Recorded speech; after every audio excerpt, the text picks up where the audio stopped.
ഈശോ മിശിഹായിക്ക് സ്തുതിയായിരിക്കട്ടെ. ഇന്ന് സദ്വചനങ്ങളിൽ നമ്മെ ഓരോരുത്തരെയും കർത്താവ് പഠിപ്പിക്കുന്ന വചനം ഇങ്ങനെയാണ്: കർത്താവിനെ അന്വേഷിക്കുന്നവർ അവിടുത്തെ പ്രകീർത്തിക്കും, അവർ എന്നും സന്തുഷ്ടരായി ജീവിക്കും. സങ്കീർത്തനങ്ങൾ 22-26.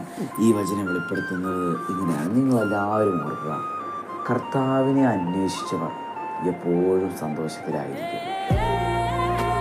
കാരണം യേശു എന്ന നാമത്തിൻ്റെ ശക്തി അറിഞ്ഞാൽ അവനൊരിക്കലും സങ്കടപ്പെടേണ്ട ആവശ്യമില്ല.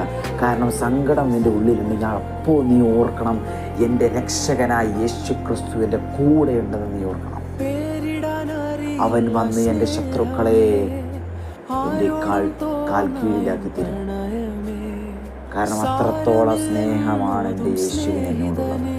നീ തന്നെ പറയണം, എൻ്റെ യേശുവിന് എന്നോട് ഒത്തിരി സ്നേഹമാണ്.